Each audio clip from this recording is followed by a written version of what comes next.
નમો દ્વૈ સૌર્યંતાણમ નમો દ્વૈ સૌદાનમ નમો દ્વૈ સૌર્યાન નમો દ્વૈ સૌજયાનમ નમો દ્વૈ સૌતિકાવતી સાવનમ ઓંકારમેન્દુ સંયુક્ત નિત્યમ ધ્યાયંતિ યોગિન કામદમોક્ષદો શ્રી ઓંકારાય નમો નમઃ મંગલમ ભગવાનયો મંગલમ કુટુંબોય મંગલમ કુંકુંગાર્યો જૈન્દ્રમો સુમંગલમ નમઃ સમયસ્થાનાય સ્વાનુભૂત્યા ચકાસ્તે ચિત્તવાય ભવાય સર્વાય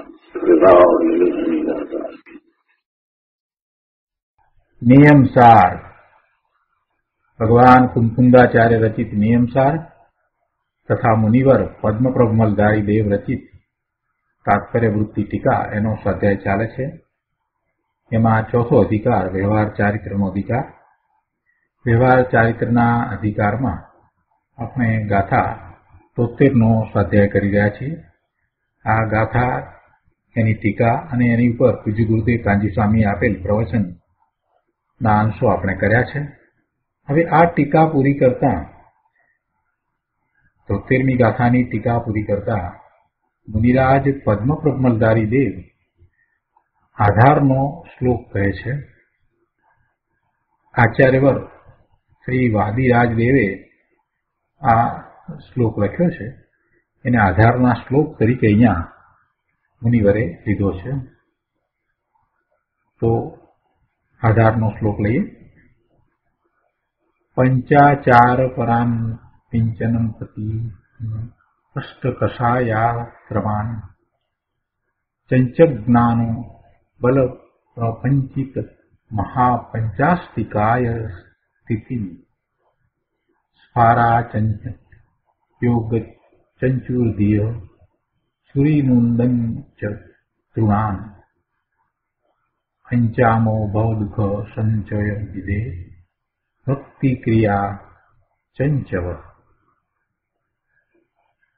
આચાર્યવર શ્રી વાદીરાજના આ શ્લોકનો અર્થ છે કે જેઓ પંચાચાર પરાયણ છે, જેઓ પંચાચાર પરાયણ છે એટલે કે પંચાચાર સહિત છે, એવા પરિણમન સહિત છે, જેઓ અકિંચનતાના સ્વામી છે એટલે કે જેમને બાહ્ય અને અંતરંગ પરિગ્રહ છૂટ્યો છે એવો અકિંચન ભાવ જેમને વર્તે છે એટલે જેઓ અકિંચનતાના સ્વામી છે, જેમણે કસાય સ્થાનોને નષ્ટ કર્યા છે,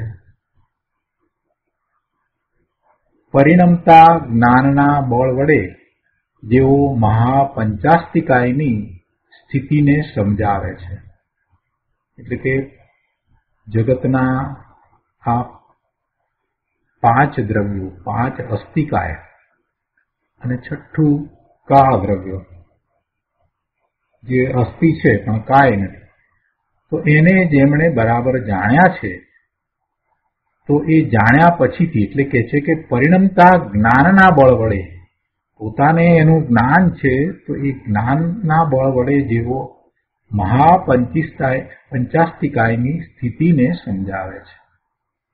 પંચાસ્તિકાયની સ્થિતિને એટલે 5 અસ્તિકાય અને એમાં સાથે 6ઠું કાળ દ્રવ્ય પણ આવી જાય જે અસ્થિ છે, એની સ્થિતિને સમજાવે છે. એની સ્થિતિને સમજાવે છે એટલે કે એના દ્વારા ધર્મને પ્રકાશી રહ્યા છે.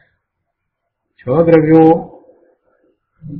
નો પ્રકાશ કરે છે. 6 દ્રવ્યો જેમ છે તેમ જયારે સમજાવે છે તો એમાં જીવ દ્રવ્ય પણ આવ્યું અને જીવ દ્રવ્યનું સ્વરૂપ પણ આવી જાય છે. જીવ દ્રવ્યનું ત્રિકાળ શુદ્ધ સ્વરૂપ છે એ પણ આવી જાય અને એની પર્યાય પણ આવી જાય. તો એ બધી વાતને જે પોતે સમજ્યા છે, જેનું પોતાને અનુભવ સહિત જ્ઞાન છે, તો એ જ્ઞાન દ્વારા એ સમજાવે છે.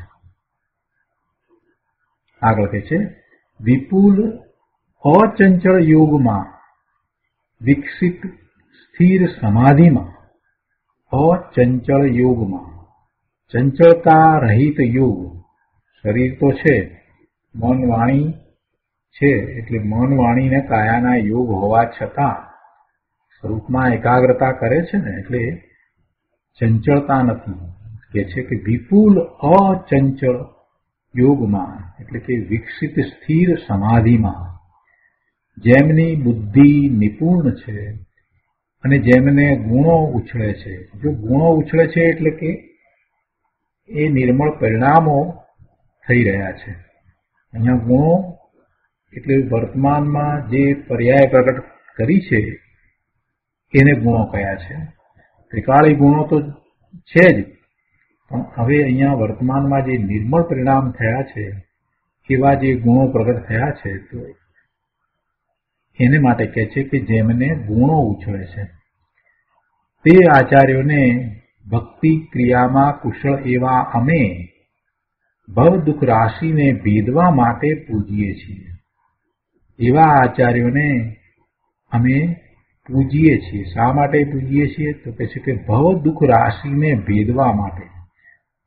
આ ભવના ભ્રમણને કારણે જે દુઃખની દશામાં પડ્યા છીએ તો એને ભેદવા માટે અમે પૂજીએ છીએ. અને અમે કેવા છીએ? તો કે ભક્તિ ક્રિયામાં કુશળ છીએ. કે છે તેવા આચાર્યોને ભક્તિ ક્રિયામાં કુશળ એવા અમે એવા આચાર્યોને પૂજીએ છીએ. શા માટે પૂજીએ છીએ? તો કહે છે કે ભવ દુઃખ રાશિ, દુઃખનો રાશિ ભવના ભ્રમણ થયા જ કરે એવો ભવ દુઃખ રાશિ એને ભેદવા માટે પૂજીએ છીએ.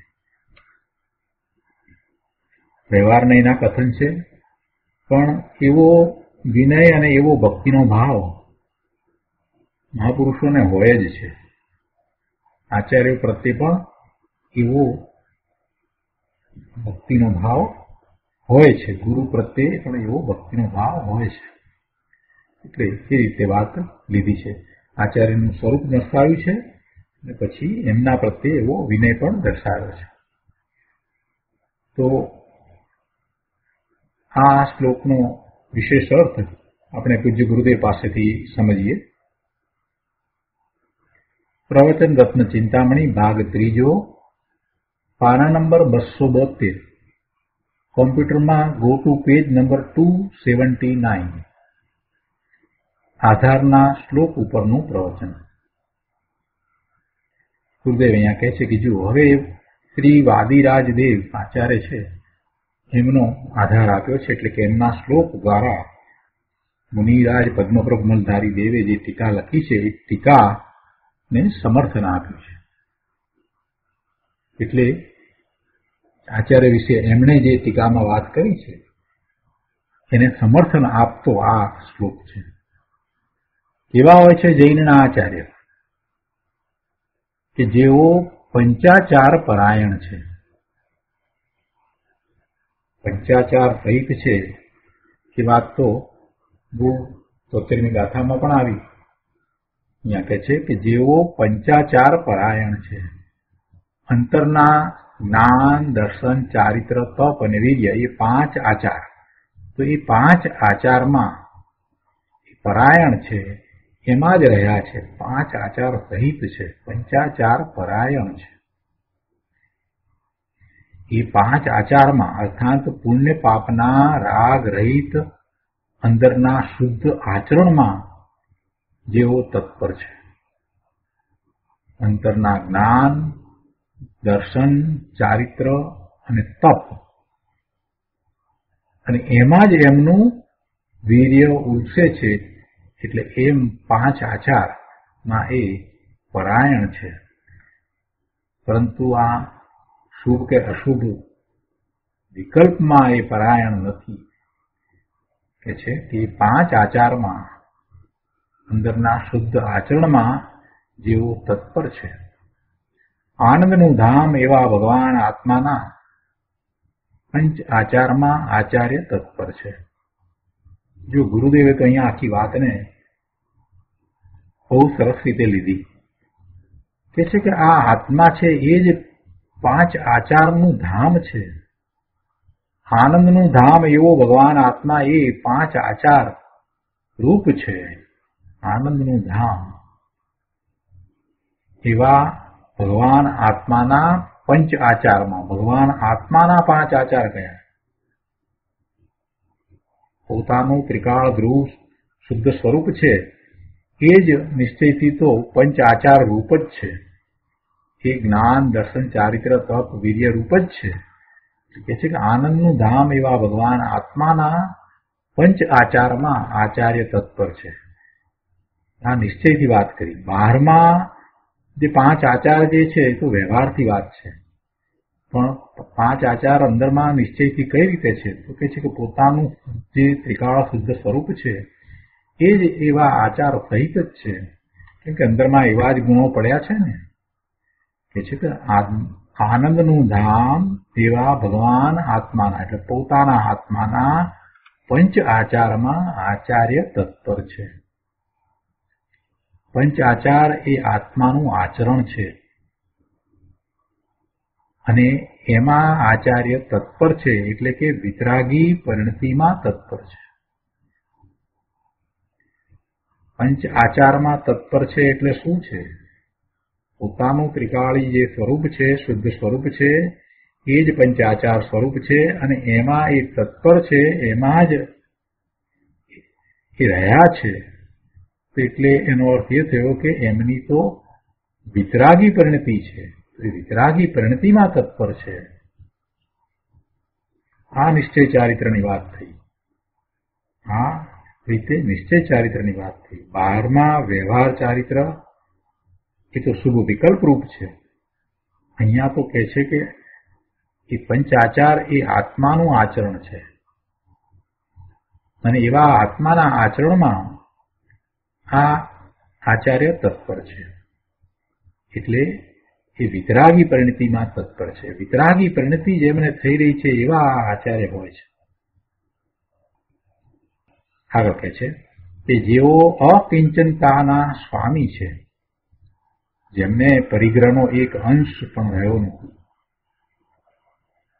10 પ્રકારના બાહ્ય પરિગ્રહ અને 14 પ્રકારના આંતરિક પરિગ્રહ. તેમાંથી એક પણ પરિગ્રહનો અંશ પણ રહ્યો નથી. રાગનો અંશ કે કપડાનો કટકો એ નથી. બાહ્યમાં જે 10 પ્રકારના પરિગ્રહ કહીએ તો એમાંનું તો કાંઈ છે જ નહીં. એટલે વસ્ત્રનો કે પાત્રનો એમને પરિગ્રહ હોતો નથી. વસ્ત્ર પાત્રનો પણ પરિગ્રહ નથી. અને અંતરંગ પરિગ્રહની વાત કરીએ તો 9 પ્રકારના 9 કષાયો, મિથ્યાત્વ અને ક્રોધ, માન, માયા, લોભ એવા 4 કષાયો, એમ કુલ 14 અંતરંગ પરિગ્રહ હોય છે. તો એ અંતરંગ પરિગ્રહ પણ એમને નથી એમ કેવું છે. તો રાગનો અંશ પણ નહીં અને કપડાનો કટકોય નહીં, તાણોય નહીં. એવા જૈનના આચાર્ય ભગવાન શ્રી તીર્થંકર ભગવાને વર્ણવ્યા છે. એનું વર્ણન જે આવ્યું આચાર્ય વિશેનું, એ વર્ણન ક્યાંય બીજેથી નથી આવ્યું. એ તીર્થંકર ભગવાનની ઓંકાર ધ્વનિમાં એવું જ વર્ણન આવ્યું છે અને એ વર્ણન ત્રિકાળ સત્ય છે. એટલે કે હંમેશા આચાર્ય એવા જ હોય છે. ગમે તે કાળ હોય તો પણ આચાર્ય કેવા? તો આચાર્ય આવા જ હોય. ઋષભદેવ ભગવાનના વખતમાં પણ આચાર્ય એવા હતા અને મહાવીર સ્વામી ભગવાનના વખતમાં પણ આચાર્ય એવા હતા અને અત્યારે વર્તમાનમાં મહાવીર ક્ષેત્રમાં 20 તીર્થંકર ભગવાન વિરાજમાન છે. તો એમના સમૂહમાં પણ જે આચાર્ય ભગવાન વિરાજમાન છે એમના આવા જ લક્ષણ હોય છે. એટલે આ કઈ કોઈ કાળને માટે કે કોઈ ક્ષેત્રને માટે આચાર્યનું સ્વરૂપ વર્ણવ્યું છે એમ નથી. ત્રિકાળ આચાર્યનું સ્વરૂપ આવું જ હોય છે. જૈનના આચાર્ય આવા જ હોય. એ ભગવાને વર્ણવ્યા છે. કોઈએ કલ્પના કરી છે એમ નથી. કોઈએ એમના આચાર વિચાર નક્કી કર્યા છે એમ નથી. એમનું એવું સ્વરૂપ હોય છે. આ કઈ ડિસિપ્લિનની વાત નથી. બહુ શાંતિથી સમજવા જેવી વાત છે. આપણને તો એમ જ હોય કે આચાર્ય કહેવાય એટલે આટલું આટલું હોવું જોઈએ, આટલી ડિસિપ્લિન હોય તો આચાર્ય. ના પ્રભુ, એમ વાત નથી. આ તો આચાર્યનું સ્વરૂપ આવું હોય છે. અંતરંગ દશા જ એમની એવી હોય છે અને પછી સાથે બાહ્ય આચારો એ જ પ્રમાણે હોય છે. આ તો ચારિત્રની વાત છે. પ્રભુ એ છે કે અહીંયા એમને પરિગ્રહનો એક અંશ નથી. પેલા પંચાચારની વાત કરી ને હવે અકિંચનતાના સ્વામી છે એમાં કહે છે કે એમને પરિગ્રહનો અંશ નથી. તો અંતરંગ પરિગ્રહ અને બાહ્ય પરિગ્રહ બંનેની વાત કરી દીધી. એટલે એમ એ અકિંચનતાના સ્વામી છે. એટલે બાહ્યમાં નગ્ન દશા હોય છે અને અંદરમાં રાગનો કણ પણ હોતો નથી. એવા અકિંચનતાના સ્વામી છે, એવા અપરિગ્રહપણાના સ્વામી છે. આગળ કહે છે કે જેમણે કસાય સ્થાનોને નષ્ટ કર્યા છે, શુભ અશુભ રાગ રૂપ કસાય એટલે કે વિકાર ભાવ છે તેનો જેમણે નાશ કરી નાખ્યો છે અને જેઓ વિતરાગ પરિણતિમાં ઝૂલે છે. શુભ અને અશુભ ભાવ એ તો વિકાર છે, એ કંઈ આત્માનો ભાવ નથી. એવા વિભાવ ભાવે થવું એ તો અપરાધ છે, એ તો દોષ છે. અને એવો વિકાર આચાર્ય ભગવાનને હોતો નથી, એનો તો એમણે નાશ કરી નાખ્યો છે. એ તો વિતરાગ પરિણતિમાં ઝૂલે છે. આગળ કહે છે પરિણમતા જ્ઞાનના બળ વડે જેઓ મહાપંચાસ્તિકાયની સ્થિતિને સમજાવે છે. કોઈને એમ થાય કે સમજાવે એમાં શું મોટી વાત કરી દીધી. પંચાસ્તિકાયની સ્થિતિને સમજાવે એમાં શું મોટી વાત કરી. પણ આગળ જે શબ્દો મૂક્યા છે ને વિશેષણ તરીકે એ બહુ સમજવા જેવા છે. કઈ રીતે સમજાવે છે તો કે પરિણમતા જ્ઞાનના બળ વડે પોતાને એવું જ્ઞાન છે, પોતાને એવું જ્ઞાન રૂપે પરિણમન થયું છે, પોતાની એવી જ્ઞાન રૂપ દશા થઈ છે, તો એના બળ વડે એટલે કે એના કારણે પોતે જ્ઞાની છે માટે પોતાના જ્ઞાનના ઉઘાડ દ્વારા પંચાસ્તિકાયની સ્થિતિને પ્રકાશે છે, સમજાવે છે કે પ્રકાશે છે. ગુરુદેવ એનો વિસ્તાર કરતા કહે છે કે આ જગતમાં 5 અસ્તિકાય છે. એક કાળ દ્રવ્ય સિવાય 6 દ્રવ્યમાં જે બાકી 5 જે છે તે અસ્તિકાય છે, અને કાળ દ્રવ્ય છે તે અસ્થિ છે પણ કાય નહીં, કેમ કે એક પ્રદેશી છે. એક કાળ દ્રવ્ય સિવાય જીવ એટલે આત્મા, ઉદ્ગળ ધર્માસ્તિકાય, અધર્માસ્તિકાય અને આકાશ એવા 5 દ્રવ્ય એ અસ્તિકાય છે. કાળ દ્રવ્યની અસ્થિ છે પણ કાય નથી, એટલે બહુ પ્રદેશી નથી, એક પ્રદેશી છે.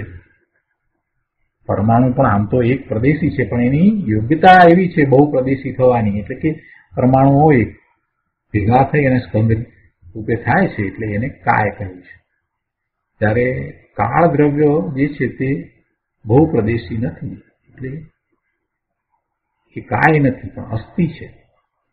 એટલે અસ્થિકાયમાં કાળ દ્રવ્યને ગણ્યું નથી, એટલે પંચાસ્તિકાય 5 અસ્તિકાય. તો આવું પંચાસ્તિકાયનું સ્વરૂપ સમજાવે છે. કોણ સમજાવે છે? આચાર્ય ભગવાન સમજાવે છે. અને આચાર્ય ભગવાન સમજાવે છે તો એ પોતે એના અધિકારી છે એટલે સમજાવે છે. કંઈક ક્યાંકથી વાંચીને કે કોઈકે કહ્યું છે એટલે કોઈનું બોલેલું એમ એ કોઈને સમજાવી દે છે એમ નથી, પણ પોતે એવા જ્ઞાની છે, એવા સમર્થ જ્ઞાની છે. એટલે અહીંયા કહે છે કે પોતાના એવા જ્ઞાનને લીધે એ સમજાવે છે. પોતે જ્ઞાન રૂપે પરિણમી રહ્યા છે, એટલે પરિણમતા જ્ઞાનના બળ વડે આચાર્ય ભગવાન આ પંચાસ્તિકાયનું સ્વરૂપ સમજાવે છે. અર્થાત તેઓ એટલી ધારણાથી સમજાવતા નથી, પરંતુ પોતે અવગ્રહ ઈયા અવાયને ધારણાથી આગળ વધી અને જ્ઞાની થયા છે. અનુભવ સહિત એમને જ્ઞાન વર્તે છે, માટે એવું પ્રકાશવાના એવો જ્ઞાન પ્રકાશવાના અધિકારી છે. એટલે પોતે એવા પોતાના પરિણમતા જ્ઞાનના બળ વડે સમજાવે છે.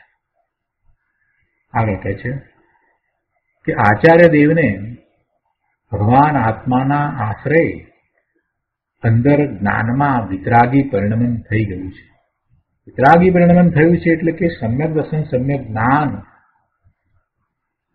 રૂપે પોતે એકાગ્રતા ખૂબ સમય સુધી કરે છે એવી એમની દશા હોય છે. એટલે એ તો નિશ્ચય ચારિત્રની દશામાં છે. એટલે સમ્યક દર્શન સમ્યક જ્ઞાન સહિત સ્વરૂપમાં રમણતા વારંવાર કરે છે એવા જે જ્ઞાની ધર્માત્મા છે એમના પરિણામ વિતરાગી પરિણામ છે. તો એ વિતરાગી પરિણમન એમને થઈ ગયું છે અને તે પરિણમતા જ્ઞાનના બળ વડે તેઓ પંચાસ્તિકાયનું સ્વરૂપ સમજાવે છે. તેઓ કાંઈ એકલી વાત કરવા બેઠા છે એમ નથી. તેમજ જે રીતે ભગવાને પંચાસ્તિકાએ કહ્યા છે, 5 અસ્તિકાએ જે રીતે કહ્યા છે એની એકલી ધારણા કરી છે અને આચાર્યદેવ કહે છે એમ પણ નથી. પણ એ તો પોતાના અનુભવ સહિતની વાણીમાં આ પંચાસ્તિકાયનું સ્વરૂપ સમજાવે છે. શું કહે છે સુખદેવ અહીંયા સમજાવે છે આપણને કે તેઓ કાંઈ એકલી વાત કરવા બેઠા છે એમ નથી. તેમજ જે રીતે તીર્થંકર ભગવાને પંચાસ્તિકાય કહ્યા છે, ઓંકાર ધ્વનિમાં એ વાત આવી છે, એની એકલી ધારણા કરી છે એટલે કે સાંભળ્યું છે અને યાદ રાખી લીધું છે એમ નહીં. સાંભળ્યું છે અને તર્ક દ્વારા પણ એને સમજ્યા છે એમ પણ નહીં. પણ પોતાને એવો જ અનુભવ છે, પોતે પોતાના સ્વરૂપનો અનુભવ કરે છે, પોતાના સ્વરૂપને અનુભવ સહિત જાણે છે. તો જગત આખાના બધા જ પદાર્થોને યથાર્થ એ જાણે છે, જેમ છે તેમ જાણે છે. આત્માને જાણતા, આત્માને અનુભવ સહિત જાણતા જગતના બધા જ દ્રવ્યો જેમ છે તેમ યથાર્થ જણાઈ જાય છે. એક આત્માને જેમ છે તેમ જાણવામાં આવે અનુભવ સહિત તો જગતના બધા જ દ્રવ્યો જેમ છે તેમ જણાઈ જાય છે. અને એવું જ આચાર્ય ભગવાનને છે. એટલે એકલી ધારણા કરી છે અને આચાર્યદેવ કહે છે એમ નથી, પરંતુ પંચાસ્તિકાય જગતમાં છે એવું અંદર જ્ઞાનમાં પરિણમન થઈ ગયું છે.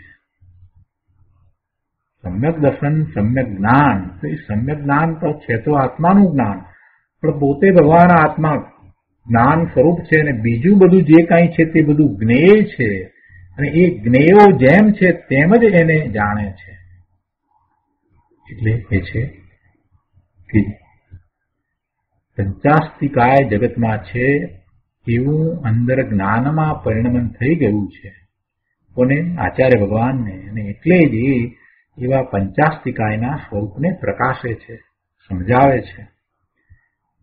બીજી રીતે કહીએ તો કે છે કે જ્ઞાન સ્વરૂપ ચિદાનંદ સ્વરૂપ આત્માના જ્ઞાનનું પરિણમન અંદર થઈ ગયું છે અને તે પરિણમનના બળ વડે આચાર્ય દેવ પંચાસ્તિકાયનું કથન કરે છે એમ અહીંયા તો કહે છે. દેવ કહે છે કે જો તેઓએ ભગવાન પાસેથી સાંભળેલું છે, પ્રભુની વાણી ઓંકાર ધ્વનિ દ્વારા એમણે પણ એ સાંભળ્યું છે, પણ માત્ર સાંભળીને જ કહે છે એમ નથી. અથવા તો પરંપરાએ એમના સુધી ભગવાનની વાણી પહોંચી છે તો એને માત્ર વાંચી છે કે સાંભળી છે એટલું જ નથી, પણ શુદ્ધ ચૈતન્ય ભગવાન આત્માના અવલંબે, પોતાના નિજ પરમાત્મા સ્વરૂપના અવલંબે એનો આશ્રય કરીને તેમની દશા પવિત્ર થઈ ગઈ છે. એમને નિર્મળ પરિણામ પ્રગટ થયા છે, વિતરાગી દશા પ્રગટ થઈ છે અને તે દશાના પરિણમન પૂર્વક તેઓ જ્ઞાની થયા છે અને એવા જ્ઞાની થયા થકા એ પંચાસ્તિકાયનું કથન કરે છે. આવી વાત છે. આગળ પણ ગુરુદેવ વધારે વિસ્તાર કરતા કહે છે કે જો મહાપંચાસ્તિકાય એમ ભાષા લીધી છે ને, મહાપંચાસ્તિકાય એટલે કે જેનો ક્યાંય અંત નથી એવું લોકાલોકમય આકાશ, એ આકાશ અસ્તિકાય છે. એક એક જીવ અસંખ્ય પ્રદેશી છે અને એવા અનંત આત્માઓ એ જીવાસ્તિકાય છે.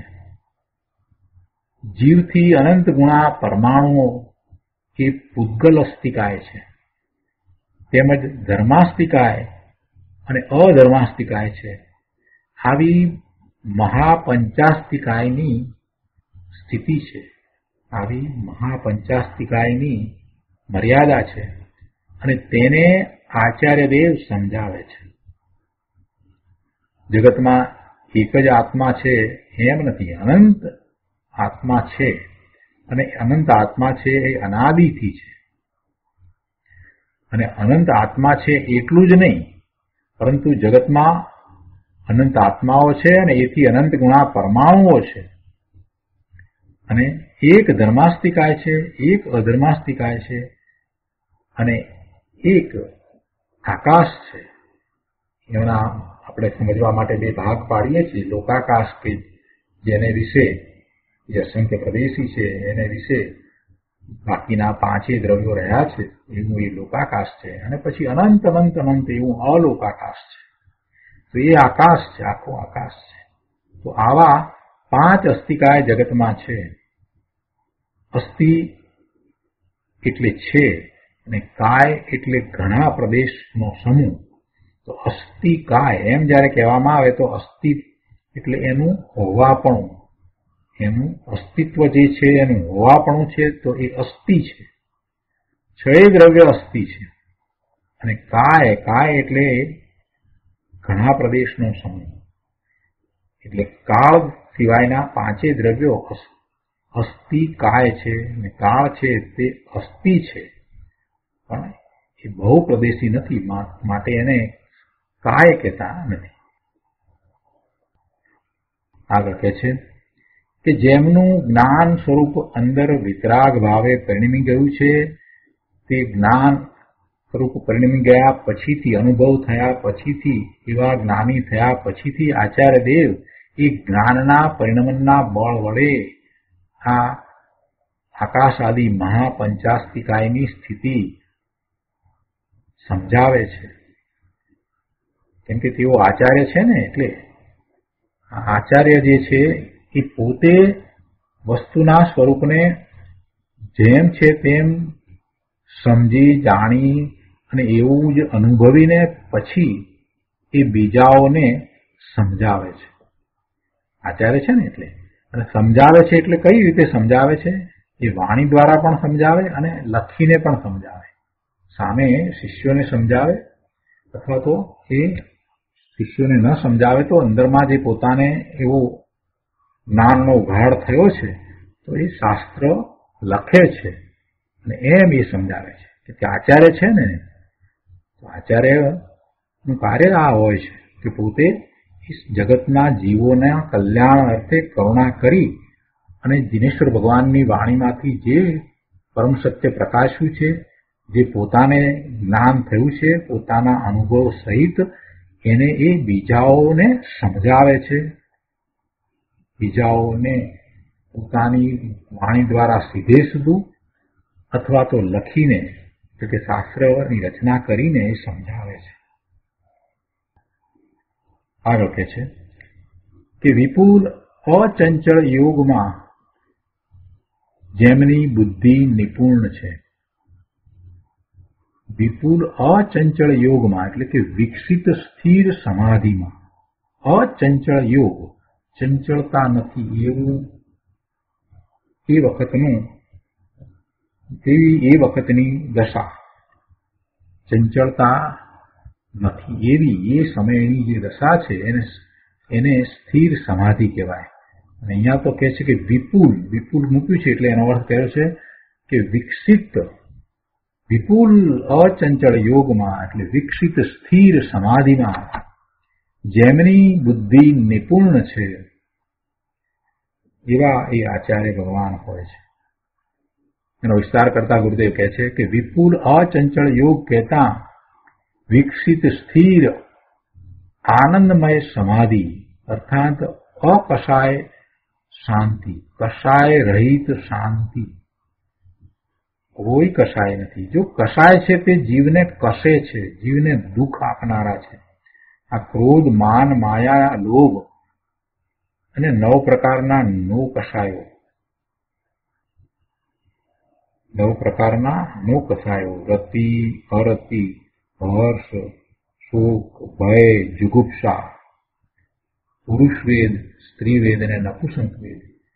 એ કસાય છે. એવા ભાવે થવું એ દુઃખ દેનારું છે. એવા ભાવે થતા જીવને શાંતિ નથી હોતી, અશાંતિ થાય છે. એ 9 પ્રકારના જે 9 કસાય કયા છે, તો એવા ભાવે પરિણમતા જીવ ખરેખર દુઃખી થાય છે. એને આકુળતા થાય છે, વ્યગ્રતા થાય છે, એને અશાંતિ થાય છે. અને આ ક્રોધ, માન, માયા અને લોભ એવા ભાવે પરિણમતા પણ જીવ દુઃખી થાય છે. એટલે એ બધા કસાયો છે તે જીવને કસનારા છે, જીવને દુઃખ દેનારા છે, જીવને પીડા ઉપજાવનારા છે. એ વખતે આત્મપ્રદેશોનું ખૂબ કંપન થાય છે, એની અંતરની શાંતિ હણાઈ જાય છે. એટલે એ બધા કસાય છે, એ કસાય છે. અને એવા ભાવે થતા એને આશ્રવ થાય છે અને બંધ થાય છે. કર્મના બંધ પડે છે, અને કર્મના બંધ પડે છે તો ભવના ભ્રમણ થાય છે. તો અહીંયા તો કહે છે કે એ કસાય વિનાની, એટલે કે અકસાય રૂપ શાંતિ, અકસાય શાંતિ, વિપુલ અચંચળ યોગ કહેતા વિકસિત સ્થિર આનંદમય સમાધિ, એટલે કે અકસાય શાંતિ જેમણે પ્રગટ કરી છે. કે છે કે વિતરાગ ભાવમય શાંતિના પરિણમન રૂપ સમાધિમાં, આનંદમય શાંતિરૂપ સમાધિમાં જેમની બુદ્ધિ નિપુણ છે. આ સમાધિની વાત આવી એટલે ગુરુદેવ અહીંયા કહે છે કે જો આ 12માં બધા બાવાઓને, જોગીઓને બધા સમાધિ લગાવે છે તો એ સમાધિની વાત નથી. એ સમાધિ નહીં. સાચી સમાધિ કોને કહેવાય? સાચી સમાધિ તો સ્વરૂપના આશ્રય જે શાંતિ અને આનંદની દશા પ્રગટ થાય છે એ સાચી સમાધિ છે. આદિ વ્યાધિ ઉપાધિ રહિત સમાધિ. ગુરુદેવે બહુ સુંદર એની વ્યાખ્યા કરી છે. સમાધિની વાત લોગસૂત્રમાં પણ આવે છે ને. લોગસૂત્રમાં શું આવે છે કે સમાયવર મુત્તમ દિંતુ, સમાયવર મુત્તમ દિંતુ. એટલે તીર્થંકર ભગવાનને વિનયપૂર્વક એ વિનંતી કરે છે કે હે ભગવાન, મને ઉત્તમ સમાધિ આપો, મને ઉત્તમ સમાધિ આપો. એ ઉત્તમ સમાધિની ભાવના તીર્થંકર પરમેશ્વર કે સિદ્ધ ભગવાન પાસે જે કરે છે તો એ કઈ સમાધિની વાત હોય? એ નિર્વિકલ્પ ધ્યાનમાં જે અતિન્દ્રિય આનંદ અને શાંતિ પ્રગટ થાય છે એવી એ સમાધિ છે. એ સમાધિની વાત છે. તો એવી સમાધિમાં આ આચાર્ય ભગવાન છે તે નિપુણ છે. કઈ સમાધિ? આ બધા 12માં બાવાની બધી સમાધિ એની વાત નથી. અહીંયા તો આધિ વ્યાધિ ઉપાધિ રહિત આત્માની વિતરાગી શાંતિને સમાધિ કહે છે. જો અહીંયા આધિ એટલે કે મનના સંકલ્પ વિકલ્પ, એ આધિ છે. મનના સંકલ્પ વિકલ્પ જે છે ને એ આધિ. વ્યાધિ એટલે શરીરમાં રોગ, અને આ ઉપાધિ એટલે સંયોગ. કર્મના ઉદયને કારણે આવેલા સંયોગો છે એ જ ઉપાધિ છે. કર્મની ખરેખર જોવા જઈએ તો એ ઉપાધિ જે છે એ કર્મના જે ઉદય છે એ જીવને ક્યારે એ ઉપાધિ થાય છે, એ ઉપાધિ તરીકે ક્યારે એને માટે ઉપાધિ કહેવાય? તો કે એની સાથે જોડાય તો એને એ ઉપાધિ છે. કર્મના ઉદયો તો મુનિને પણ હોય, આચાર્ય ભગવાનને પણ કર્મના ઉદયો તો બધા હોય, પણ એ ઉદયોથી પોતે જુદા પડે છે એટલે એમને ઉપાધિ નથી. વળી આ શરીરની અંદર વ્યાધિ રોગ તો એવા કોઈ પાપ કર્મના ઉદયને કારણે હોય, પણ એનાથી પોતે જુદા પડ્યા છે. એ શરીરથી પણ જેઓ પોતાને જુદા અનુભવે છે તો એમને એ વ્યાધિ પણ નથી. અને પોતાના સ્વરૂપમાં એકાગ્રતા કરી છે એટલે મનના સંકલ્પ વિકલ્પ પણ નથી.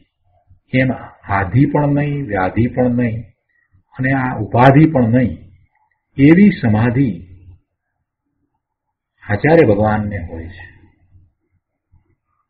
અહીંયા આધિ વ્યાધિ ઉપાધિ રહિત સમાધિ જે કહી છે તો એનો અર્થ આ રીતે કરવાનો છે. નહીતર તો કોઈને એમ થાય કે ભાઈ શરીરમાં કાંઈ પણ રોગ હોય તો પછી સમાધિ થઈ શકે જ નહીં. એમ વાત નથી. એ બહારની વાત નથી, એ અંતરની વાત છે. કેમ કે આધિ એટલે મનના સંકલ્પ વિકલ્પ રહિત, એવી જ રીતે આ વ્યાધિ એટલે વ્યાધિ શરીરમાં છે ને એ શરીરથી તો પોતે જુદા છે એટલે પોતાને તો વ્યાધિ છે જ નહીં. એ વ્યાધિથી પોતે તો રહિત જ છે. પોતે તો ભગવાન આત્મા વ્યાધિથી રહિત છે. પોતે આ સંકલ્પ વિકલ્પથી પણ રહિત એટલે આધિથી રહિત અને વ્યાધિથી પણ રહિત. અને આ ઉપાધિ એટલે જે સંયોગો આવ્યા છે કર્મના ઉદયને કારણે, એ સંયોગોમાં રહ્યા અને પોતે એનાથી જુદા અંતરમાં રહ્યા છે, પોતે પોતાનામાં રહ્યા છે. એમ ઉપાધિથી પણ રહિત, આધિથી રહિત, વ્યાધિથી રહિત અને ઉપાધિથી રહિત આવી પોતાની અંતરંગ જે દશા છે એ સમાધિ છે. એમાં શાંતિ છે. એમાં લોકમાં ક્યાંય જોવા ન મળે, અનુભવવા ન મળે એવી શાંતિ, અલૌકિક શાંતિ છે, અલૌકિક આનંદ છે. ઓકે છે કે આ ત્રણથી રહિત આત્મામાં શાંત શાંત શાંત દશા પ્રગટે તેને સમાધિ કહે છે. અને સમાધિ પ્રગટતા તો આત્મામાં શાંતિનો દરિયો ઉછળે એમ કહે છે. તેથી કહે છે ને કે વિકસિત અચંચળ યોગ થયો એમ કહે છે. આત્માનો યોગ થયો છે પ્રભુ. શરીરના યોગ જે છે એ યોગ તો બહારમાં રહ્યા અને પોતાને તો પોતાના સ્વરૂપનો યોગ થયો છે. અચંચળ યોગ થયો છે, જ્યાં ચંચળતા નથી, આધિ વ્યાધિ ઉપાધિની કોઈ ચંચળતા નથી, એવો પોતાના સ્વરૂપનો યોગ થયો છે. એવી એ સમાધિ છે. એટલે વિકસિત સ્થિર સમાધિમાં આચાર્ય ભગવાનની બુદ્ધિ નિપુણ છે. એટલે એવી સમાધિમાં આચાર્ય ભગવાન પ્રવીણ છે, નિપુણ છે અને તેઓ પરમ આનંદમય શાંતિમાં ઝૂલે છે. બહુ સરસ વાત કરી છે પ્રભુ. આચાર્ય ભગવાનનું વર્ણન કરતા આત્મા ક્યાં સુધી પહોંચી શકે. વર્તમાનમાં અહીંયા ભરત ક્ષેત્રને વિશે પંચમ કાળમાં પણ આ આત્મા આવી દશા પ્રગટ કરી શકે એવો સક્ષમ છે. એ વાત આના ઉપરથી આપણને સમજાય છે. આગળ કહે છે કે જેમને ગુણો ઉછળે છે. શું કહે છે? જેમને ગુણો ઉછળે છે. કયા ગુણોની વાત છે પ્રભુ? પર્યાયમાં જે પ્રગટ થયું છે એની વાત છે. દરેક જીવ અનંત ગુણનો પિંડ તો છે જ, અને અનંત ગુણ છે ને એ અનંત ગુણનું પરિણમન તો શુદ્ધ જ હોય છે, એ ત્રિકાળ શુદ્ધ છે. દરેક અવસ્થાને વિશે એ ગુણો તો એમ ને એમ રહે છે. તો એવું જ સ્વરૂપ છે.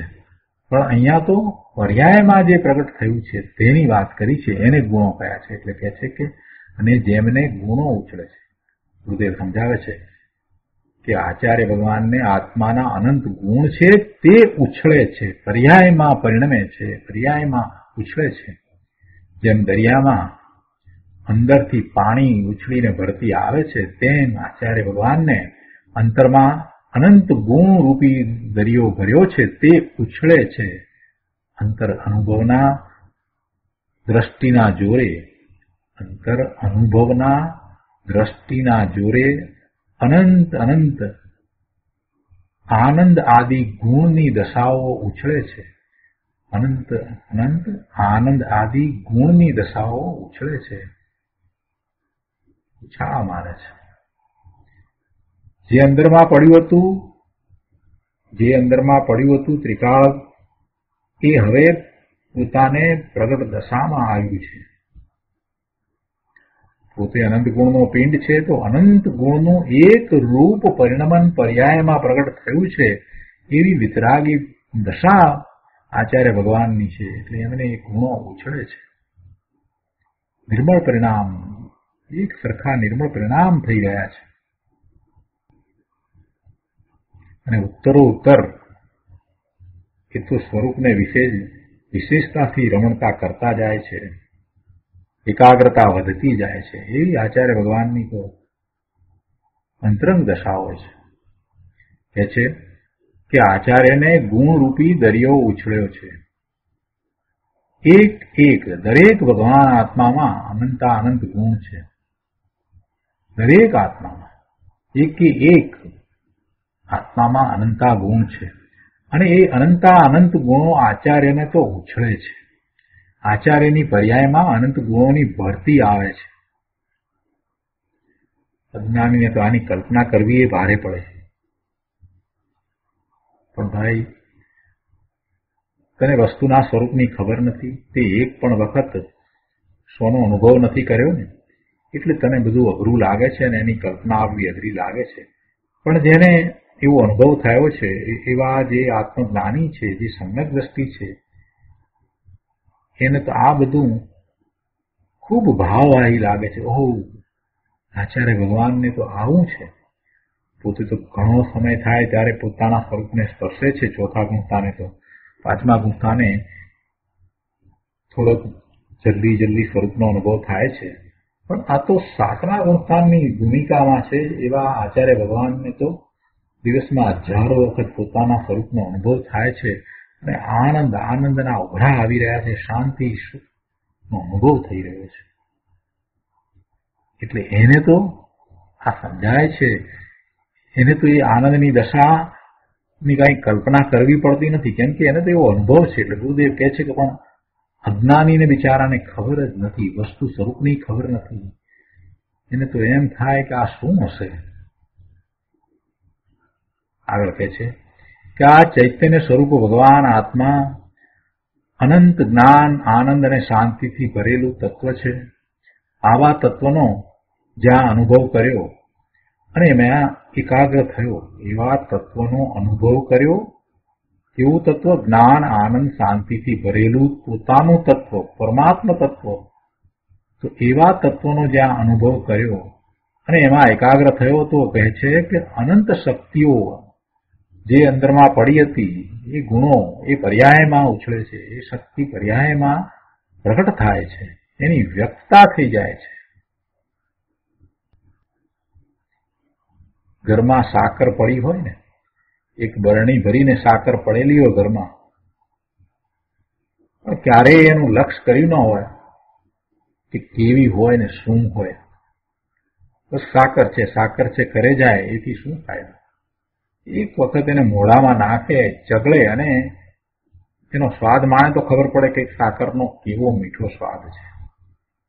એવી રીતે આ આત્મા છે, શરીરથી આત્મા જુદો શાસ્ત્રમાં લખ્યું છે અને જ્ઞાનીઓએ સમજાવ્યું છે. બસ અને રોજ સ્વાધ્યાય કર્યા કરે. આત્મા શરીરથી જુદો અને આત્મા આમ તેમ. તો એથી ભાઈ તને શું લાભ થાય? એથી તને શું લાભ? જ્યાં સુધી એવા તત્વનો અનુભવ નથી કર્યો, એવા તત્વને વિશે એકાગ્રતા નથી કરી, એને માણ્યું નથી, એવા તત્વને માણ્યું નથી. પોતાનું તત્વ છે, પોતાનું પરમાત્મ તત્વ, પોતાનું આનંદ તત્વ, સુખ તત્વ, શાંતિનું તત્વ જે છે, એને જ્યાં સુધી એને માણ્યું નથી, એનો આનંદ લીધો નથી, ત્યાં સુધી બધું વ્યર્થ છે. એ વાત ગુરુદેવ અહીંયા લીધી છે કે આ ચૈતન્ય સ્વરૂપ ભગવાન આત્મા અનંત જ્ઞાન, આનંદ અને શાંતિથી ભરેલું તત્વ છે. અને આવા તત્વનો જ્યાં અનુભવ કર્યો અને એમાં એકાગ્ર થયો, તો કહે છે કે અનંત ગુણો ખીલી નીકળ્યા છે, પર્યાયમાં પ્રગટ થઈ ગયા છે. અનંત શક્તિઓ એ પર્યાયમાં ઉછળે છે. આવી વાત છે. 47 શક્તિની અંદર પણ વાત આવે છે ને, ત્યાં જ્ઞાન એટલે આત્મા એમ કહ્યું, તો પછી બીજા ગુણો છે તો એમાં એકાંત નથી થઈ જતું. એમ કરી અને અમૃતચંદ્રાચાર્ય ભગવાને પરિશિષ્ટ લખ્યું છે અને એમાં 47 શક્તિનું વર્ણન પણ કર્યું છે. તો ત્યાં એ વાત આવે છે ને કે એક જ્ઞાન માત્ર ભાવમાં બીજી અનંત શક્તિઓ ઉછળે છે. એક જ્ઞાન માત્ર ભાવમાં બીજી અનંત શક્તિઓ ઉછળે છે, એટલે કે જ્ઞાનમાં બધી શક્તિઓનો અનુભવ થઈ જાય છે. બધું જ્ઞાન રૂપે જ છે. પ્રભુ જ્ઞાન રૂપે છે. જ્ઞાનમાં બધું એને જણાય છે, અનુભવાય છે. અનુભવ એ પણ એક જ્ઞાન જ છે. જ્ઞાન જ છે. પોતે ભગવાન આત્મા જ્ઞાન સ્વરૂપ છે, બીજું કાંઈ નથી. અનંત ગુણ છે તો એ અનંત ગુણ એને જ્ઞાનમાં ઉછળે છે, જ્ઞાનમાં અનુભવાય છે. એનું વેદન બધું જે છે તે બધું જ્ઞાનમાં જ છે. એક જ્ઞાન માત્ર ભાવમાં બીજી અનંત શક્તિઓ ઉછળે છે. એમ 47 શક્તિની વાતમાં આવે છે. શુદ્ધ ચૈતન્ય દ્રવ્યનો આશ્રય લેતા પોતાનું શુદ્ધ ચૈતન્ય દ્રવ્ય એવા પોતાના ભગવાન આત્માનો આશ્રય લેતા ત્યાં લક્ષ કરતા પોતાના જ્ઞાન દર્શનના ઉપયોગને બહારમાંથી પાછા વાળીને સ્વરૂપમાં લઈ જતા, શુદ્ધ ચૈતન્ય દ્રવ્યનો આશ્રય લેતા ઉપયોગને ત્યાં લઈ જતા જ્ઞાનનું સમ્યક પરિણમન થયું. ત્યાં અર્થાત સમ્યક જ્ઞાનનું પરિણમન થતા અનંત ગુણોની પર્યાય જ્ઞાનની પર્યાયમાં પર્યાય સાથે ઉછળે છે, એટલે કે આવે છે. પણ ધર્મીને પુણ્ય પાપના રાગ આવતા નથી, પુણ્ય પાપના રાગ ઉછળતા નથી. શું ઉછળે છે? તો કે અનંત ગુણોનું જે પરિણમન છે એ એમાં જ્ઞાનમાં ઉછળે છે. વર્તમાન જ્ઞાનની પર્યાય એ એવા અનંત ગુણોના વહનને, અનંત ગુણોના પરિણમનને અનુભવવા વાળી થઈ છે. ક્યારે થઈ છે?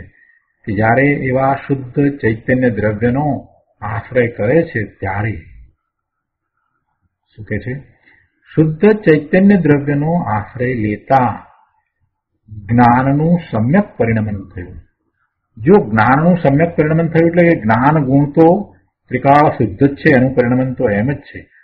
પણ વર્તમાન વર્તતી જ્ઞાનની પર્યાય એટલે કે એનો ઉપયોગ જે પરનું લક્ષ કરતો હતો એ ઉપયોગ સ્વ તરફ વળ્યો છે, તો એ વખતે એનો ઉપયોગ શુદ્ધ ઉપયોગ થયો અને એ વખતે એ જ્ઞાનની પર્યાય પોતાને જાણવા વાળી થઈ. તો પોતાને જાણે, પોતાનું જ્ઞાન કરે એટલે એમાં શેનું ને શું જ્ઞાન કરે? તો કે છે કે એમાં અનંત ગુણોનું જે પરિણમન થઈ રહ્યું છે એને એ જાણે છે, અનુભવે છે. શું કે છે? કે શુદ્ધ ચૈતન્ય દ્રવ્યનો આશ્રય લેતા જ્ઞાનનું સમ્યક પરિણમન થયું. પહેલા એ જ્ઞાનની પર્યાય પરલક્ષી હતી, તો પરને જાણવા વાળી હતી, એટલે એ જ્ઞાનનું સમ્યક પરિણમન ન હતું. પણ હવે જ્યારે એને શુદ્ધ ચૈતન્ય દ્રવ્યનો આશ્રય લીધો, પોતાના ત્રિકાળી ભગવાન આત્માનો આશ્રય લીધો, તો એમ કરતા એને જ્ઞાનનું સમ્યક પરિણમન થયું. એટલે કે હવે જ્ઞાન પોતાને જાણવા વાળું થયું છે. પોતાનું જ્ઞાન દરેક સમયે એ વહી રહ્યું છે, દરેક સમયે એની પર્યાય થયા જ કરે છે. એ જાણે જ છે, બીજું કાંઈ કરતો નથી. જાણે છે, જાણ્યા જ કરે છે. પણ પરનું લક્ષ કરતો હતો એને બદલે જયારે એ સ્વનું લક્ષ કરે છે, એટલે શુદ્ધ ચૈતન્ય દ્રવ્યનો આશ્રય લે છે, તો હવે એ કોને જાણે છે? એ કોને જાણે છે? તો કે પોતાને જાણે છે. અને પોતાને જાણે છે, પોતાના સ્વરૂપને જાણે છે, પોતાના અનંત ગુણોના પરિણમનને જાણે છે, એને અનુભવે છે. તો એ જ્ઞાનની પર્યાય જે છે એમાં અનંત ગુણોની પર્યાય સાથે ઉછળે છે, એમ કહેવાય છે. શુદ્ધ ચૈતન્ય દ્રવ્યનો આશ્રય લેતા જ્ઞાનનું સમ્યક પરિણમન થયું. ત્યાં અર્થાત સમ્યક જ્ઞાનનું પરિણમન થતા અનંત ગુણોની પર્યાય જ્ઞાનની પર્યાયમાં પર્યાય સાથે ઉછળે છે, તે આવે છે, અનુભવમાં આવે છે.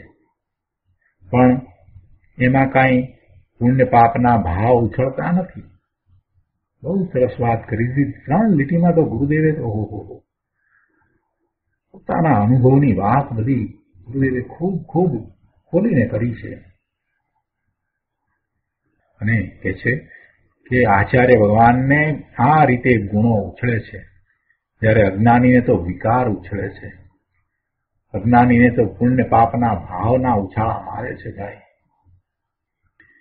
અને એમાં એ તો આંધળો થઈને પડ્યો છે. એવા પુણ્ય પાપના ભાવ ઉછાળા મારે છે અને તેમાં આંધળો થઈને પડે છે. આ વાત કરી તો કોઈએ પ્રશ્ન કર્યો, પડે છે એટલે શું? ગુરુદેવ કહે છે કે એટલે કે અજ્ઞાની રાગ આદિમાં જોડાય છે, એકાકાર થાય છે, જ્યારે જ્ઞાની અંદર આનંદમાં એકાકાર થાય છે. એમ કેવું છે, પડે છે એટલે એમાં એકાકાર થઈ જાય છે. આગળ કહે છે કે તે આચાર્યોને ભક્તિ ક્રિયામાં કુશળ એવા અમે ભવ દુઃખ રાશિને ભેદવા માટે પૂજીએ છીએ. ગુરુદેવ એને સમજાવતા કહે છે કે વિતરાગ માર્ગના આવા આત્મ અનુભવી આચાર્યોને ભક્તિ ક્રિયામાં કુશળ એવા અમે પૂજીએ છીએ. ભક્તિ ક્રિયામાં કુશળ એવા અમે આવા આચાર્યોને પૂજીએ છીએ. શા માટે પૂજીએ છીએ? શા માટે પૂજીએ છીએ? કે ભવ દુઃખ રાશિને ભેદવા માટે પૂજીએ છીએ. આ ટીકા કરનાર શ્રી પદ્મબ્રહ્મલધારી દેવ પોતે મુનિ છે. અને તે પણ શ્રી વાદીરાજ દેવ સાથે કહે છે. કેમ કે આ જે કળશ જે છે, આ શ્લોક છે, એ તો આધારનો શ્લોક આચાર્ય વાદીરાજે રચ્યો છે ને, એટલે એમની સાથે પદ્મબ્રહ્મલધારી દેવ પોતે પણ સહમત થઈ અને કહે છે. એટલે કહે છે કે આ શ્રી પદ્મબ્રહ્મલધારી દેવ પોતે મુનિ છે, તે પણ શ્રી વાદીરાજ દેવ સાથે કહે છે કે આવા જૈનના આચાર્યો હોય છે તેમને અમે પૂજીએ છીએ. અમે ભક્તિ ક્રિયામાં કુશળ છીએ અને અમે એમને પૂજીએ છીએ. ભક્તિ ક્રિયામાં કુશળ એવા અમે, એમ કહ્યું ને, એટલે કે આવા આચાર્યોની ભક્તિ કરવામાં અમે કુશળ છીએ. આવા આચાર્યોની ભક્તિ કરવામાં અમે કુશળ છીએ. મહારાજ કહે છે કે અમને ખબર છે કે આવા આચાર્યો હોય છે અને એમનું બહુમાન કરવામાં અમે કુશળ છીએ, નિપુણ છીએ. એમનો વિનય કરવામાં અમે કુશળ છીએ. કેમ કે એવા આચાર્યો દ્વારા આ પંચાસ્તિકાયનું સ્વરૂપ આપણને સમજાય છે ને, એટલે એમના પ્રત્યેનો એવો અહોભાવ, ભક્તિનો ભાવ, એવો વિનયનો ભાવ આપણને આવે છે. તો અહીંયા કહે છે કે અમે ભક્તિમાં કુશળ છીએ, નિપુણ છીએ અને આવા આચાર્યોની ભક્તિ અમે ભવ દુઃખ રાશિને ભેદવા માટે કરીએ છીએ. અહીંયા કોઈએ પ્રશ્ન કર્યો કે મુનિરાજ રાગમાં ચતુર છે? કેમ કે ભક્તિમાં કુશળ કહ્યું ને, એટલે કોઈ આવો પ્રશ્ન કર્યો કે મુનિરાજ રાગમાં ચતુર છે? ગુરુદેવ કહે છે કે તે વખતે ભલે બહુમાનનો ભાવ એવો વિકલ્પ આવે, ભક્તિનો વિકલ્પ આવે, એવા વિનયનો વિકલ્પ હોય, પણ અમે તો આચાર્યના ગુણને વંદન કરવામાં ચતુર છીએ. જો ચતુરાઈ તો ક્યાં છે, નિપુણતા ક્યાં છે? ભક્તિમાં નિપુણ છીએ એટલે કે અમે એમના ગુણોને જાણીએ છીએ, આચાર્યના ગુણને અમે જાણીએ છીએ અને એ પ્રત્યે અમને અહોભાવ આવે છે, માટે અમને એવા સહજ વંદન થઈ જાય છે. બધું સમજાવે છે ને કે અમે તો આચાર્યના ગુણને વંદન કરવામાં ચતુર છીએ, એમ મુનિરાજને કહેવું છે. આચાર્યોની ભક્તિ કરનાર આ મુનિ શ્રી પદ્મબ્રહ્મલધારી દેવ છે, તે પણ ભાવલિંગી સંત છે કે જેમને 7મા ગુણસ્થાનની દશા છે, એટલે વારંવાર પોતાના સ્વરૂપમાંથી આવતા આનંદને અનુભવે છે. જેમને પ્રચુર આનંદ ઉછળ્યો છે એવા સાચા મુનિ છે. તો એ કહે છે તો કે સાચા મુનિ તો એને કહીએ કે જેમને પ્રચુર આનંદ ઉછળ્યો છે, ને એવા એ મુનિ કહે છે કે અમે આ આચાર્યના ગુણને વંદન કરવામાં ચતુર છીએ. ફરીથી કોઈએ પ્રશ્ન કર્યો કે શ્રી વાદીરાજ દેવ આચાર્ય છે, માટે આચાર્ય વિશે કહે છે ને, પોતે આચાર્ય છે, વાદિરાજ દેવ પોતે આચાર્ય છે, અને આ આચાર્ય વિશેની આ વાત એમના શ્લોકમાં આવી તો એ પોતે આચાર્ય છે માટે કે છે ને. ગુરુદેવ એનું સમાધાન આપે છે. હા, ગુરુદેવ કહે છે કે હા, વાદિરાજ દેવ પોતે આચાર્ય છે, અને આચાર્ય છે તો ખરેખર એ આચાર્યના ગુણોનું વર્ણન કરવામાં સમર્થ છે. એમનો એ અધિકાર છે, કોઈ સામાન્ય નો અધિકાર નથી કે આચાર્યનું વર્ણન કરે એ સત્ય હોય. એવા આચાર્ય હોય, એ જ સમર્થ હોય, એ જ આચાર્યના સાચા વર્ણન કરી શકે. બીજા કોણ કરે? બીજા કોને ખ્યાલ આવે? વિચાર કરીએ તો એ વસ્તુનું સ્વરૂપ એમ જ છે. દિનેશ્વર ભગવાનની વાણીમાં જે આચાર્યનું સ્વરૂપ આવ્યું છે એવું આચાર્યનું સ્વરૂપ એ આચાર્ય જાણે છે તો આચાર્ય વર્ણન કરે છે. કહે છે કે હા, એમ જ છે. પણ અહીંયા મુનિરાજ આચાર્ય વિશે કહે છે એમ કહેવું છે. કેમ કે ટીકાકાર શ્રી પદ્મપદ્મલધારી દેવ મુનિ છે. જોકે આ શ્રી વાદિરાજ દેવ આચાર્ય છે, છતાં પણ આ શાસ્ત્રના ટીકાકાર શ્રી પદ્મપદ્મલધારી દેવ મુનિ છે, તે પોતે આધાર આપે છે ને, માટે મુનિરાજ આચાર્ય વિશે કહે છે એમ કહ્યું છે. તો મુનિરાજ આચાર્યનો આધાર આપીને કહે છે કે અમે પણ આચાર્યને વંદન કરીએ છીએ. જે પૂર્વે થઈ ગયા છે એવા શ્રી વાદિરાજ આચાર્ય પણ આચાર્યોને વંદન કરે છે. તો અમે મુનિ એટલે પદ્મપદ્મલધારી દેવ પોતાને માટે કહે છે કે અમે પણ આચાર્યોને વંદન કરીએ છીએ. બહુ સ્પષ્ટ કરી દીધું બધું. અને શા માટે કરીએ છીએ તેમાં એમ કહ્યું કે અમે ભવ દુઃખ રાશિને ભેદવા માટે પૂજીએ છીએ. હવે આ વાત કરી એટલે ફરીથી પ્રશ્ન થયો કે શું ભક્તિથી ભવ દુઃખ ભેદાય? આ તો એક જાતનો વિનય થયો, શુભભાવ થયો. તો એવી ભક્તિ દ્વારા ભવના દુઃખ ભેદાય? ગુરુદેવનું સમાધાન આપતા કહે છે કે વ્યવહાર કથનમાં તો એમ જ આવે. વ્યવહારથી કથન શું આવે? આ તો વ્યવહારના એનું કથન છે. મુનિ આચાર્ય વિશે અથવા તો આચાર્ય વિશે કહે છે કે આવા સંતોને ભવ દુઃખ રાશિને ભેદવા માટે અમે પૂજીએ છીએ. આ ભવના દુઃખો એટલે આખા સંસારની ચારેય ગતિના દુઃખો. એ ચારેય ગતિ તો જાળ છે, એ તો દુઃખની જાળ છે. એ સ્વર્ગ હોય, નરક હોય, તિર્યંજ હોય, મનુષ્ય હોય, ગમે તે ગતિ હોય, એ તો દુઃખની જાળ છે. તો એ દુઃખની જાળને છેદવા માટે અમે આચાર્યોને વંદન કરીએ છીએ એમ કહે છે. ભવ દુઃખ રાશિને ભેદવા એમ કહેતા માત્ર કઈ નરકના કે તિર્યંજના ભવના દુઃખને ભેદવા એમ અર્થ નથી, પરંતુ ચારે ગતિના ભવના દુઃખને છેદવા માટે અમે આચાર્ય ભગવાનને પૂજીએ છીએ. અને એમ કોણ કહે છે? આચાર્ય પણ કહે છે, વાદિરાજ પણ કહે છે, અને મુનિ પદ્મપદ્મલધારી દેવ પણ કહે છે. પણ એમ જ ભાવ હોય ને, શુભભાવ એવો આવે એટલે એમ જ કથનમાં તો એમ જ આવે ને. વાસ્તવમાં તો એ જાણે છે કે હા, અમારો એવો અહોભાવ છે, એવા આચાર્ય પ્રત્યેનો અહોભાવ છે કે જેમના થકી અમે એવા દ્રવ્ય શ્રુતને પામ્યા છીએ અને એવું ભાવશ્રુત પ્રગટ કર્યું છે. અને એ જાણે છે કે આ ભવના ભ્રમણ તો પોતાના સ્વરૂપનો આશ્રય કરતા જ તૂટે છે, છતાં પણ એવો વિનયનો ભાવ હોય છે કે ભવ દુઃખ રાશિ એટલે ભવના દુઃખનો ઢગલો. રાશિ એટલે ઢગલો, ભવના દુઃખનો ઢગલો. 84 લાખ યોનિના બધા અવતારમાં ભાઈ દુઃખ છે. દેવ પણ દુઃખી છે, અને રાજા પણ દુઃખી છે, અને શેઠિયા પણ દુઃખી છે. બધા દુઃખી છે. એક વિતરાગી મુનિ છે, એ સુખી છે, બીજા બધા દુઃખી છે. કોઈ એમાં પાછું પૂછ્યું કે એમાં એવું લખ્યું છે? ગુરુદેવ કે હા, અહીં પણ એ જ વાત આવે છે. જો શું કહ્યું છે કે આચાર્ય અપિંચનતાના સ્વામી છે. એ વાત તો આવી.